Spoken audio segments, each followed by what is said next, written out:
할렐루야.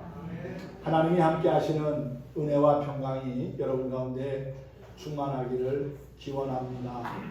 지난주에 울진에서 발생한 대형 산불이 오늘 아침에 완전히 이제 다 진화가 되었다고 합니다. 213시간 동안 약 9일에 거쳐 가지고 화재가 있었다는 거지요. 이렇게 오랜 시간 화재가 있었던 적이 거의 없다고 합니다. 오늘 아침에 메말랐던 땅에 단비가 내렸습니다. 우리의 마음에도 하나님이 내려주시는 은혜의 단비, 그리고 성령의 단비가 임하기를 소망합니다. 또 지난주에 대통령 선거도 있었지요. 아마 자기가 원하는 분이 된 경우도 있고 그렇지 않은 경우도 있을 겁니다. 0.7% 차로 당선이 됐기 때문에 그만큼 국민들의 마음이 많이 나뉘어져 있다는 것을 알게 되지요. 새로운 대통령이 이제 그렇게 분열된 국민들의 마음을 다시금 하나로 모으고, 그리고 다시 한번 이 대한민국이 도약할 수 있는 계기가 될 수 있도록 함께 노력하고 협력했으면 좋겠습니다. 늘 우리는 하나님 앞에 서 있는 자세로 믿음 생활을 해야 합니다. 항상 낮은 자세로 겸손히 주님을 의지하며 믿음으로 사는 것이 자신의 영적인 자존심을 지키는 일이 아닌가 하는 생각을 해봅니다. 4년 전 2018년 우리나라 평창에서 동계올림픽이 있었지요. 그때 개인 썰매 스켈레톤이라고 하는 종목에서 윤성빈 선수가 우수한 성적으로 금메달을 따서 온 국민에게 큰 기쁨을 안겨주었습니다. 썰매 종목에서 금메달을 딴 것은 우리나라뿐만 아니라 아시아에서도 처음이기 때문에 상당한 의미와 가치가 있었습니다. 당시 스포츠 해설가는 스켈레톤은 몸에 힘을 빼고 물을 흐르듯이 타야 한다고 그렇게 해설을 하고, 또 낮은 자세를 취하고 바짝 엎드려야 좋은 성적을 거둘 수 있다는 해설을 했는데 참 그 말이 마음에 와 닿았습니다. 그 경기를 보면서 우리의 신앙도 주님 앞에 바짝 엎드리고 또한 겸손한 자세로 낮추어야 신앙의 금메달, 믿음의 금메달을 따고 영적인 자존심을 지킬 수 있다는 생각을 했습니다. 예수님처럼 낮아짐과 겸손을 통해서 하나님이 기쁨이 되는, 하나님께서 기뻐하시는 그러한 거룩한 성도의 삶을 우리가 함께 살아갔으면 좋겠습니다. 오늘은 에스더서의 말씀을 함께 보면서 영적 자존심을 지키자라는 주제로 함께 은혜를 나누고자 합니다. 자존심이라고 하는 말을 사전에서 찾아보니까 이렇게 소개하고 있습니다. 남에게 굽히지 않고 스스로의 가치나 품위를 지키려는 마음, 셀프 리스펙트 또는 프라이드라고 하는 영어 단어를 사용하기도 합니다. 사실 살면서 자존심을 지키기 위해서 애쓰는 경우도 많이 있고, 또 자존심이 상해서 시험에 드는 경우도 있고 낙심하는 경우도 있습니다. 참 누구에게나 자존심은 소중한 것 같습니다. 육신의 자존심도 소중하지만 더 중요한 것은 영적인 자존심을 지키며 살아가는 겁니다. 악한 마귀는 끊임없이 우리의 영적 자존심을 건드려서 낙심하게 하고 하나님을 의심하게 하고 믿음의 길에서 떨어져 나가게 한다는 것이지요. 그래서 우리는 더욱더 깨어 기도하고 하나님의 말씀을 붙잡는 삶을 살아야 합니다. 에스더서는 인생 배후에서 역사하시는 하나님을 우리에게 소개합니다.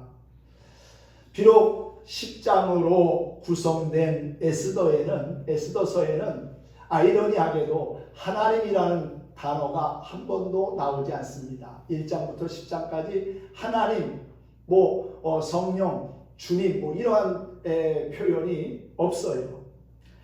그렇지만은 분명히 전능하신 하나님께서 바사에 있는 유다인들을 위해 선한 역사를 행하시고 또한 구원의 은총을 베푸셨다는 것을 깨닫게 됩니다. 이 에스더서가 쓰여지게 된 역사 배경도 이스라엘이나 예루살렘이 아니라 바사라고 하는 이방 나라에서 있었던 사건을 소개하고 있는데, 그 이방 땅에서도 하나님의 구원의 역사는 결코 멈추지 않았고, 또한 유대인들의 자존심을 하나님께서 온전히 세워주셨다는 것을 알게 됩니다. 우리가 하나님의 존재를 인식하지 못하는 순간에도 하나님은 끊임없이 구원의 역사를 이루고 계십니다.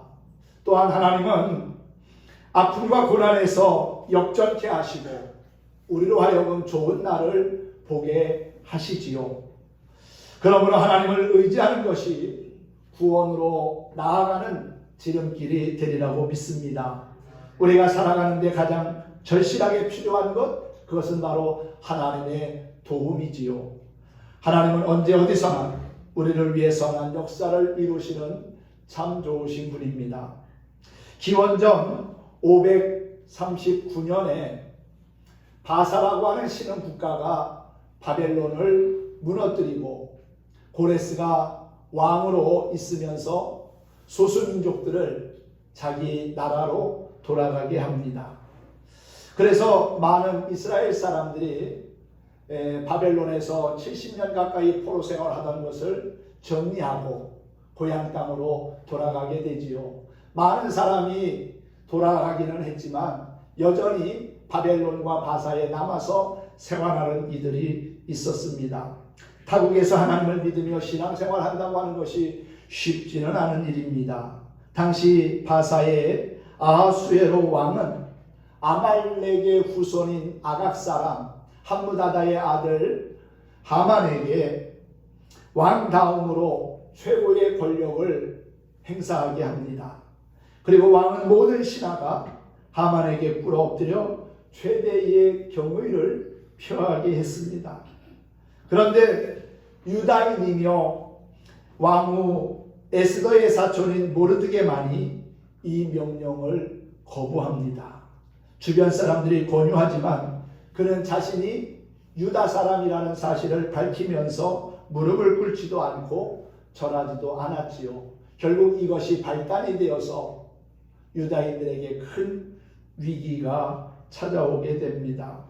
결국 하만은 이것을 빌미로 해서 모르드게뿐만 아니라 바사에 살고 있는 모든 유다인들을 진멸하려는 무서운 계획을 세우게 됩니다. 남녀노소를 불문하고 모든 유다 사람들을 학살하려는 그의 계획에 하나님이 어떻게 역사하셨는지를 에스더서는 우리에게 분명하게 알려주고 있다는 사실이지요. 모르드게 한 사람의 영적인 자존심이 유다 민족 전체에게 커다란 위기와 시련을 가져다 주었지만은 그의 신앙과 결단은 또 하나의 놀라운 신화를 만들었습니다. 그리고 민족 전체를 살리며 전혀 예기치 못한 성공자로 후대에 남는 인물이 되었습니다.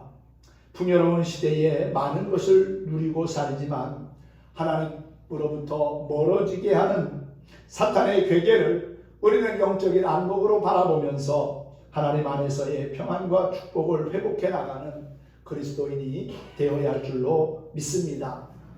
하만은 모르드게가 자신에게 절하지도 않는다는 이야기를 들으면서 상당한 분노를 갖습니다. 5절 말씀이지요. 하만이 모르드게가 무릎을 꿇지도 아니하고 절하지도 아니함을 보고 매우 노하더니 그랬어요.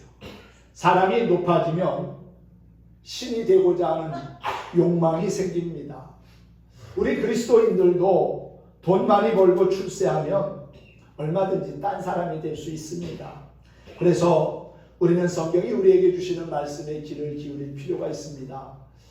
제가 늘 묵상하고 또 제 목회의 좌우명과 같이 생각하는 말씀인데 고린도전서 10장 12절이지요. 선줄로 생각한 자는 넘어질까 조심하라. 늘 우리는 하나님 앞에 서 있다는 생각을 해야 하고 겸손의 옷깃을 여미어야 합니다. 교만해지는 순간 넘어지는 거고 무너지는 겁니다. 아무리 오랜 세월을 신앙생활하고 믿음의 견고한 탑을 세웠다 할지라도 교만으로 무너지는 것은 한순간입니다. 그러므로 우리는 늘 자신의 삶을 돌아보고 또한 믿음의 경계를 늦추지 말아야 합니다. 특별히 지금 우리는 사순절기를 보내는 가운데 있습니다. 우리를 위해서 십자가에 고난받으신 주님을 생각하면서 우리의 신앙을 점검하는 기간이고요. 또한 경건과 절제의 삶으로 주님을 끊임없이 닮아가고자 결단하는 그러한 절기이기도 합니다. 이 사순절기가 그렇게 우리의 믿음과 신앙을 다시금 견고하게 하는 귀한 시간이 되었으면 좋겠습니다. 선절로 생각한 자는 넘어지니까 조심하라는 말씀을 늘 마음에 품고 주님 앞에 겸손한 모습을 가질 수 있으면 좋겠습니다. 항상 자신을 추스리고 조심하는 삶의 모습을 갖추어야 한다는 것이지요. 지위와 물질이 하나님과 이웃을 섬기는 기회가 될 수도 있지만은 오히려 자신이 신이 되려고 하는 교만한 자리에 서게 만들어서 한순간에 무너지게 하는 경우도 있습니다. 이것이 바로 악한 사단의 전략 중 하나라는 거지요. 사탄의 소원이 무엇인지 아십니까? 하나님과 같이 되려고 하는 겁니다. 하나님처럼 높아지고 하나님처럼 찬양과 영광을 자기도 받고 싶다는 거지요. 그것이 사탄의 평생 소원입니다. 광야에서 40일을 금식하신 예수님께 찾아온 마귀가 뭐라고 합니까? 천하만국 영광을 보여주며 자기에게 절하면 그 모든 걸 다 주겠다는 것 아닙니까? 그때 예수님은 뭐라고 그 유혹을 물리칩니까? 주 너의 하나님을 시험하지 말라. 오직 하나님만 경배하라고 말씀으로 물리칩니다.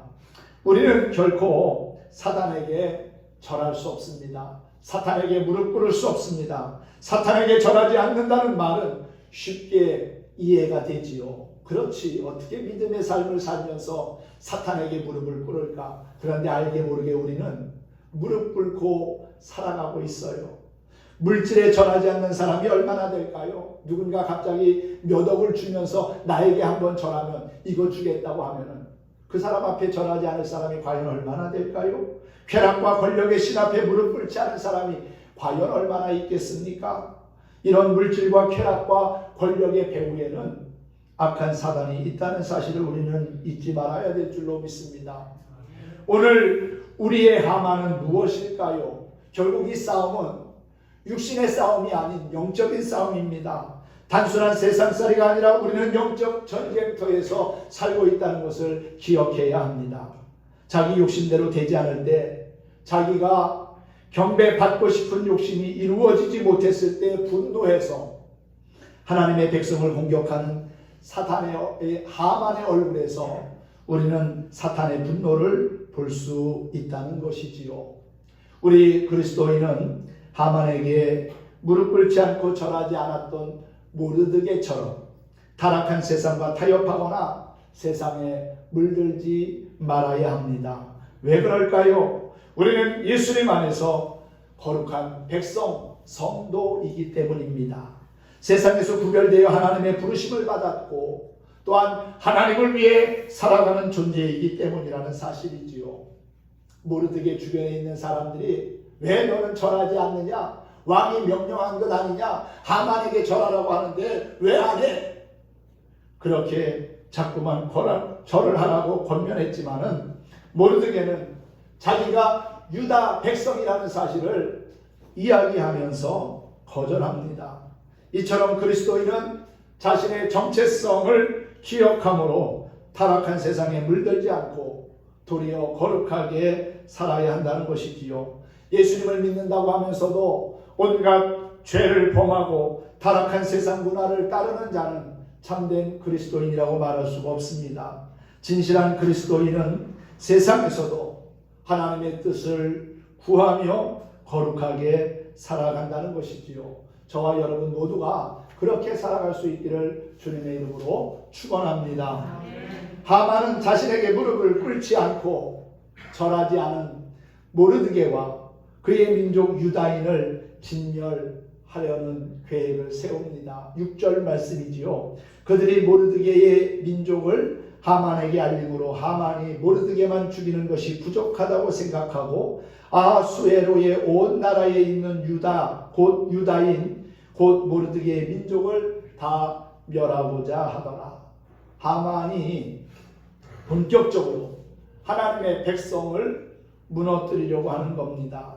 이처럼 우리에게도 세상의 힘과 권력을 가진 하만과 같은 대적자들이 있습니다. 바로 악한 마귀가 그렇습니다. 마귀는 하나님의 백성을 무너뜨리고 우리 그리스도인의 믿음과 거룩한 삶을 무너지게 하려고 합니다. 그러므로 우리는 영적으로 깨어 있어야 합니다. 영적으로 잠들어 있으면 악한 마귀의 타켓이 되기 때문에 그렇습니다. 늘 깨어 기도하는 믿음의 모습이 우리 안에 있기를 소망합니다. 이제 하만은 자기가 가진 힘과 권력을 이용해서 유다인을 다 진멸하려고 합니다. 진멸할 날짜를 정하고 그리고 왕의 허락을 받아가지고 각 지방에 조서를 반포했다고 했습니다. 그는 정해진 날에 유다인의 남녀노소를 불문하고 이제 그들을 진멸하고 그들의 재산을 탈취하라고까지 명령을 내립니다. 이제 유다인들에게는 진멸당할 일만 남은 듯합니다. 하만이 승리하고 하나님의 백성들은 진멸당할 것처럼 보입니다. 그런데 어떻게 됩니까? 상황은 역전됩니다. 하나님은 당신의 백성들에게 은혜를 베푸셔서 결국 승리하게 하셨다는 사실이지요. 예수님이 십자가에서 승리한 것처럼 우리도 결국은 승리할 걸로 믿습니다. 우리는 거룩한 하나님의 백성으로 세상에 물들지 않고 거룩하게 살아가기를 힘써야 하고요. 또한 끊임없는 악한 마귀와의 영적 싸움에서도 이미 승리하였기에 두려워하거나 낙심해서는 안 됩니다. 예수님이 십자가의 죽음을 이기시고 부활하셔서 잠자는 자들의 첫 열매가 되셨을 뿐만 아니라 누구든지 그분을 믿으면 하나님의 자녀로 구원받은 천국 백성이 되게 하셨기에 이미 우리도 예수님과 더불어 마귀와의 싸움에서 승리한 것과 같다는 사실이지요. 예수님의 이름에 능력이 있고 그 이름에 권세가 있습니다. 그래서 우리는 삶의 크고 작은 일들을 만날 때마다 예수님의 이름으로 기도해야 하는 것이고요. 그의 이름을 힘입어 살아가야 된다는 사실입니다. 마음의 근심과 두려움이 찾아올 때, 어려운 환경을 만났을 때 그 이름을 부르십시오. 예수 그리스도의 이름에 능력이 있음을 믿고 그 이름으로 악한 마귀와의 영적 싸움에서 날마다 승리하며 승리의 개선가를 부를 수 있는 저와 여러분이 되기를 소망합니다. 하나님은 오늘도 아니 지금 이 시간에도 우리와 함께 하시고 우리의 영적 자존심을 세워주심을 믿으시기 바랍니다. 영적인 자존심을 지키기 위해서는 먼저 우리의 신앙의 고백이 필요합니다. 모르드게가 하만에게 전하지 않은 것, 그것은 그의 영적인 자존심을 지키기 위함이었습니다. 과거 이스라엘 백성들이 애굽에서 종살이 하다가 출애굽을 합니다. 홍해를 건너고 광야를 지나오는데 얼마나 힘들었겠습니까? 한 가족이나 몇 안 되는 사람들이 마실 가듯이 소풍 가듯이 그렇게 광야에 나온 게 아닙니다. 200만 명이나 되는 많은 사람들이 모세의 인도함을 따라서 광야로 나왔습니다. 광야에는 먹을 것도 없고 쉴 곳도 없는 곳입니다. 마실 물도 없는 곳이지요. 그런데 하나님은 그들에게 은혜를 베푸셔서 낮에는 구름 기둥과 밤에는 불 기둥으로 안전한 삶을 살아가게 하셨고 또 광야의 어려운 환경들을 극복하게 하셨습니다. 하늘의 만나를 통해서 그들의 배고픔을 충족시켜 주셨고 또한 마른 반석에서 샘이 터져서 목마름을 해결하게 하셨고 마라의 쓴물이 변하여 단물이 되게 하시기도 했습니다. 고기가 먹고 싶다고 하니까 메추라기를 보내셔서 그들의 이 사이에 고기가 낄 정도의 그렇게 배부르게 먹을 수 있는 환경도 만들어 주셨습니다. 물론 하나님이 광야를 지나갈 수 있는 끊임없는 좋은 환경을 마련해 주시기도 했지만 결코 광야를 지나가는 것이 쉽지만은 않았을 겁니다. 그런데 그 광야를 지나가는데 아말렉 사람들이 쳐들어와서 이스라엘 백성들을 공격하고 힘들게 한 적이 있었습니다. 모세는 아론과 훌을 데리고 산꼭대기에 올라가서 두 손을 들고 기도하고, 그리고 여호수아를 비롯해서 싸울 만한 사람들이 나아가 아말렉과 싸워서 결국은 승리하지요. 그 아말렉의 후손인 하만이라고 하는 사람, 그 사람 앞에 엎드려 절한다는 것은 모르드게의 입장에서는 영적인 자존심을 구기는 일이었기 때문에 결코 행할 수가 없었다는 것이지요. 그래서 모르드게는 자신에게 불이익이 와도 절하거나 무릎 꿇지 않으려고 했던 겁니다. 삶의 주관자가 하나님이심을 확신한 모르드게는 하만에게 굴복하는, 절하는 영적인 죄를 범하지 않았습니다. 이는 곧 물질이나 환경의 손실보다도 더 중요한 영적인 손실을 소중히 여겼기 때문이라고 믿습니다. 그리고 모르드게는 자기가 유다 사람이라는 것을 밝혔다고 그랬지요. 알렸다는 겁니다. 그것은 나는 하나님을 믿는 사람이기 때문에 하나님 외에는 그 누구에게도 무릎 꿇지 않겠다는 이야기이기도 하지요. 주는 그리스도시요 살아계신 하나님의 아들이십니다 라고 고백을 한 베드로처럼 명료하고 분명한 신앙 고백이 오늘을 살아가는 우리에게도 있어야 될 줄로 믿습니다. 이 세상은 하나님 편에 서든지 아니면 하나님을 대적하는 자의 편에 설 것인지 둘 중 하나입니다. 여호수아처럼 오직 나와 내 집은 여호와만을 섬기겠다고 하는 분명한 믿음의 고백이 우리에게 있어야 될 줄로 믿습니다. 모르드게의 영적인 자존심으로 인해서 유다 사람들이 멸망을 당할 위기에 놓였습니다. 그들은 그 위기를 어떻게 이겨나갔습니까? 금식하며 기도했습니다. 위기를 만나면 하나님 앞에 도움을 청해야 합니다. 모든 인생의 문제의 답은 하나님이 가지고 계시기 때문에 하나님의 도움을 구하는 것이 맞다는 것이지요. 삶의 심각한 문제를 기도하며 풀고 해결한 사례들이 성경에는 참 많이 기록되어져 있습니다. 위기 앞에서 낙심하고 절망하고 포기하는 자가 아니라 기도하면서 하나님의 도우심을 구한다면 살 길이 열리고 또한 구원의 새 길을 보게 될 줄로 믿습니다. 모르드게는 에스더와 함께 금식하며 하나님의 도우심을 구했습니다. 에스더서 4장 16절과 17절 말씀을 한번 보시기 바랍니다.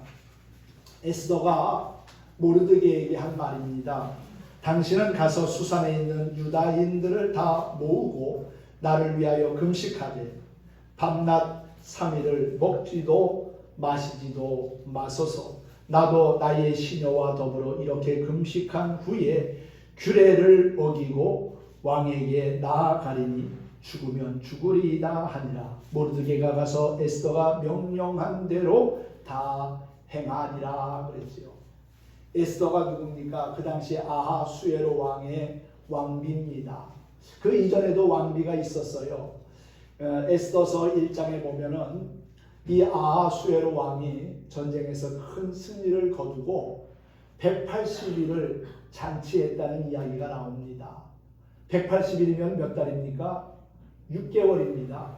1년의 반을 방백들을 전쟁에서 승리한 장군들을 초대해가지고 계속해서 잔치를 하는 겁니다. 먹고 마시고 취할 정도로 그렇게 잔치를 하면서 잔치가 끝날 때쯤 사람들에게 자기의 왕비를 자랑하고 싶어서 미모도 뛰어났기에 자랑하고 싶은 마음에 왕비를 오라고 했어요. 그런데 그 왕비가 왕 앞에 나아가지를 않은 겁니다.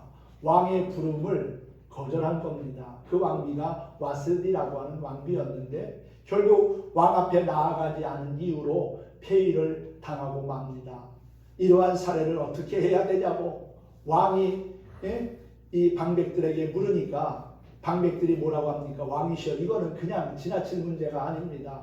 왕비를 폐위시켜야 합니다. 그냥 놔뒀다가는 우리 가정도 다 문제가 생길 겁니다.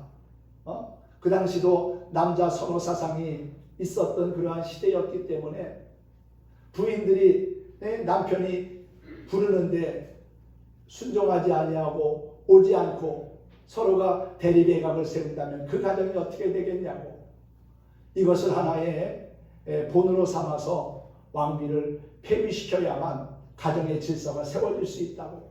그래서 결국은 왕이 와스디를 폐위시키고 새로운 왕비를 구하게 되는데, 그때 새로운 왕비가 된 사람이 바로 이 모르드게의 사촌인 에스더였습니다.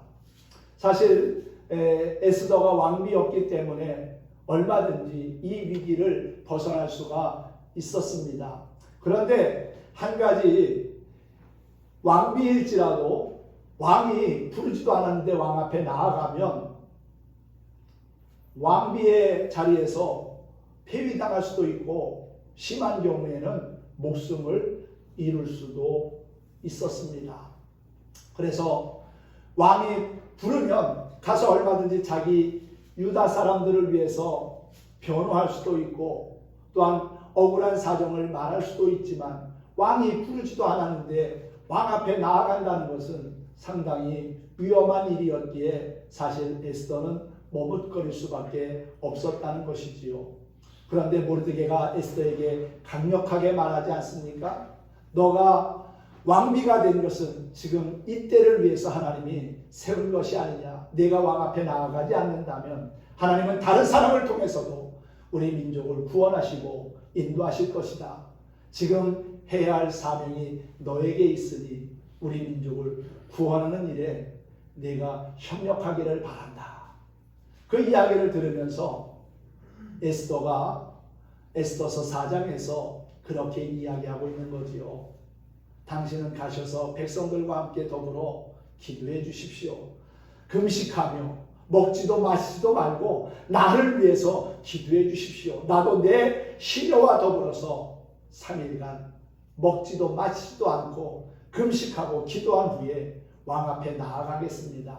죽으면 죽으리라는 각오를 가지고 왕이 나를 죽인다 할지라도 왕 앞에 담대하게 나아가겠습니다. 그 담대한 마음을 위해서 기도해 달라는 것이었지요.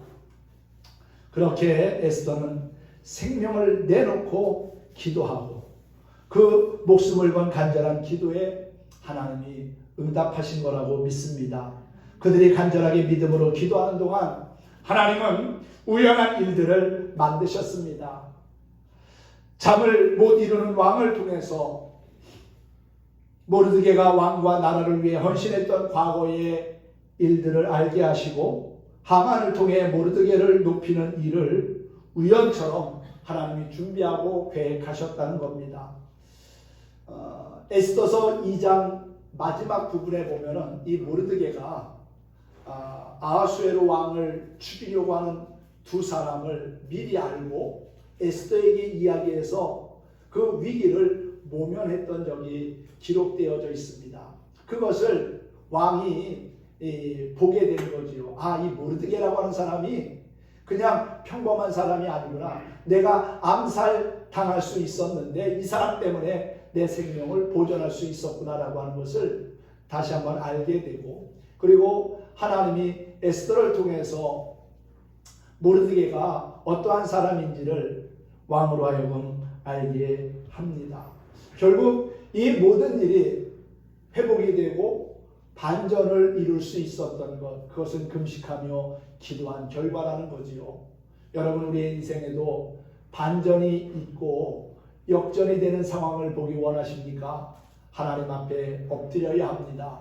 기도하면 하나님이 일하십니다. 기도는 내가 해야 할 일이지만은 그 다음의 역사는 하나님이 하신 일이라는 거지요. 하나님이 내 삶을 통해서 이루실 기적을 기대하면서 우리는 겸손히 엎드려야 한다는 사실입니다. 오늘도 기도하는 사람을 통해서 하나님은 역사하시고 일하십니다. 참된 신앙에는 반드시 놀라운 간증이 있기 마련입니다. 자신의 세상적인 열심이 하나님의 계획과 섭리를 앞서지 말아야 합니다. 하나님과 상관이 없는 열심은 우리가 오히려 멀리하고 경계해야 합니다. 마땅히 죽어야 할 모르드게는 나라의 2인자로 출세하게 되고 당시 바사의 2인자였던 하만은 자신의 악한 괴계가 탄로가 나서 모르드게 대신 비참한 최후를 맞이하게 되지요. 모르드게를 죽이려고 만든 장대에 자신이 매달리게 되었다는 겁니다. 그리고 유다인에게는 불임절이라고 하는 명절이 만들어졌습니다. 6월절을 정확히 한 달 앞두고 지키는 불임절은 슬픔이 변하여 기쁨이 되고 또한 애통이 변하여 찬송이 되게 하신 하나님의 은혜와 구원하심을 감사하며 가난한 사람들을 구제하는 절기로 오늘날까지 이어져 오고 있습니다. 하나님의 임재와 도우심의 기적적인 일로 인해 감사의 절기가 생겨난 겁니다. 드라마와 같은 일들을 하나님은 그의 백성들이 믿음으로 간절히 기도하는 동안 연출하고 계셨다는 사실입니다. 사랑하는 성도 여러분, 기도하는 사람조차도 알 수 없는 신비한 일들을 하나님은 지금도 만들고 계시다는 사실을 믿으시기 바랍니다. 영적인 자존심을 지키는 것이 말처럼 쉽지 않습니다. 물질적인 손해를 볼 수도 있고요. 또한 주변 사람들에게 외면을 당하고 손가락질을 당할 수도 있고요. 심한 경우에는 목숨을 잃을 수도 있습니다. 하지만 하나님은 그 모습을 지켜보고 계시며 마침내 놀라운 반전을 통하여 승리케 하신다는 것이지요. 그러므로 우리는 정직한 영이신 하나님의 도우심을 힘입어서 영적인 자존심을 지켜야 될 거라고 믿습니다. 오늘도 찬양을 부르면서 오늘의 말씀을 정리해 보도록 하겠습니다. 정결한 마음 주소서라고 하는 찬양을 함께 부르면서 오늘 말씀을 마치겠습니다. 이 찬송을 부르면서 내가 하나님 앞에 더욱더 정결한 마음을 갖고 또한 정직한 영을 새롭게 함으로 구원의 기쁨을 회복하는 그리스도인이 되겠다는 그러한 다짐을 하면서 함께 부르면 더 은혜가 될 거라고 믿습니다. 함께 찬양하겠습니다.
정결한 마음, 정직한 영을 우리에게 주시는 그 하나님만을 의지하며 바라볼 수 있기를 바랍니다. 그리고 내 안에 계신 성령께서 변치 않는 마음을 갖도록 힘과 용기를 주심을 믿고 날마다 감사하며 살아가는 저와 여러분이 되었으면 합니다. 오늘도 우리와 함께 하시며 선한 역사를 이루고 계시는 하나님을 바라보면서 오늘 본문의 모르드게처럼 영적 자존심을 지켜나가는 신실한 하나님의 사람들 다 될 수 있기를 예수님의 이름으로 축원합니다. 축복합니다.